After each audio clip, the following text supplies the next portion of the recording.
Shalom, soyez bénis au nom de Jésus. Bienvenue à notre programme Vérité et Réalité, 36e épisode. Que Dieu vous garde. Notre sous-thème sera: le grand prophète de l'islam aurait-il tenté de se suicider? Le grand prophète de l'islam aurait-il tenté de se suicider?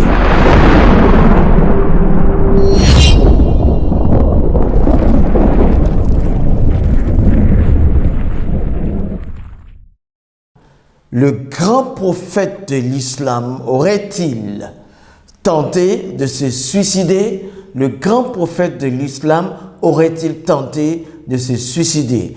C'est avec l'aide de notre Seigneur Jésus-Christ, par le Saint-Esprit et toutes les églises La Bonne Voix et nos partenaires Radio JLC et Royaume Vie Média et mon épouse Maïmona la plus belle. Que Dieu vous garde et vous bénisse. Bon, la première chose que nous allons faire, c'est de consulter une référence biblique. Matthieu 7, le verset 20. C'est donc à leurs fruits que vous les reconnaîtrez. Il dit, c'est donc par leurs fruits que vous les reconnaîtrez. C'est Jésus qui dit ça. Ça n'a pas besoin de commentaires. Alors, allons maintenant vers le Coran, le chapitre 4 du Coran, soit 4, verset 29. Dans la partie B, il dit: et vous, ne vous tuerez pas vous-même. Et le verset 30, quiconque commet cela par excès d'iniquité, nous le jeterons au feu. Voilà qui est facile pour Allah. Donc, la remarque, c'est que le suicide est carrément interdit. C'est donc l'enfer qui attendrait le suicider. Est-ce que le grand prophète de l'islam avait-il réellement tenté de se suicider? Voilà, donc c'est un hadith que nous allons consulter, un hadith qui a été considéré comme sahih par Bukhari lui-même. Il rapporte dans la 9e partie de ce hadith, le numéro 111, que Aïcha a donc déclaré que son époux, le prophète de l'islam, aurait connu plusieurs tentatives de suicide.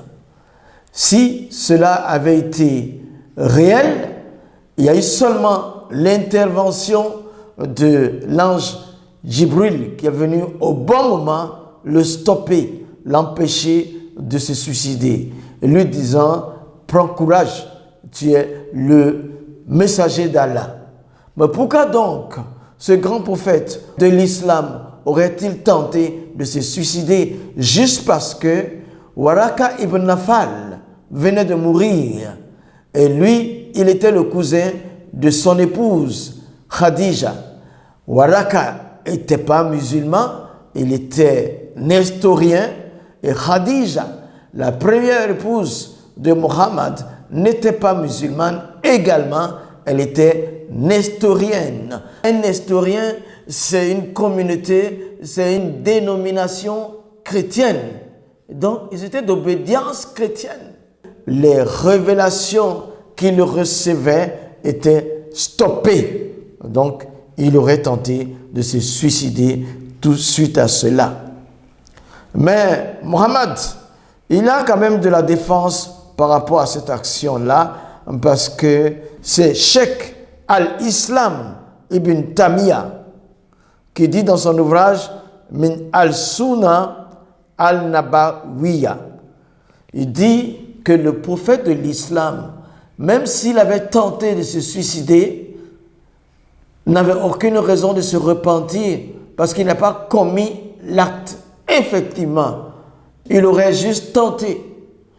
Donc, comme il prend l'exemple de Joseph dans une sourate là, dans la sourate 12 au verset 24, où Joseph n'a pas voulu commettre un acte d'adultère avec une femme d'autrui, qu'il a eu la crainte de Dieu, il a été aussi fortifié par Allah, il n'est donc pas tombé dans l'adultère. Donc, ce monsieur, dans ce hadith, dit: comme Joseph ne s'est pas repenti pour pour son action qu'il a posée, Mohammed ne devrait pas se repentir pour la tentative de suicide. Alors moi je dis que ce n'est pas la même chose. Joseph a eu une bonne intention. C'est qu'il ne faut pas pécher. Et il a traduit ça en acte. Il n'a pas péché. Mais le prophète de l'islam, s'il avait vraiment été tenté de se suicider, qu'il n'a pas pu commettre par l'intervention de Jibril, c'est une pas bonne intention qu'il avait reçue, et ça demande une repentance parce qu'elle punit les suicidés par l'enfer. Donc ce n'est pas la même chose. Mais le prophète de l'islam, je vais vous faire remarquer, il a quand même une bonne faveur, parce que la sourate 108 au verset 3 dit « Celui qui est le prophète de l'islam sera sans postérité. » Il a beaucoup de faveur de la part de son Dieu. Mais il y a une faveur de taille. Par exemple, le mariage. Zainab ibn Jahsh était la femme de son fils adoptif nommé Zaïd. Donc, Mohammed, pour pouvoir épouser Zainab, il a dû abolir l'adoption. Donc, il a rejeté ce fils adoptif. Il a cassé l'adoption pour pouvoir épouser la femme de Zaïd. Donc, du coup, il a apporté une loi qui prive les musulmans d'une grande action d'amour profonde pour quelques nécessités. Ils auraient bien voulu prendre 1 ou 2 enfants en adoption, mais la loi que Mohammed a faite, parce qu'il voulait épouser une femme, il a amené cette loi qui a aboli l'adoption. Oh, que Dieu nous garde. Mohammed a beaucoup de faveurs.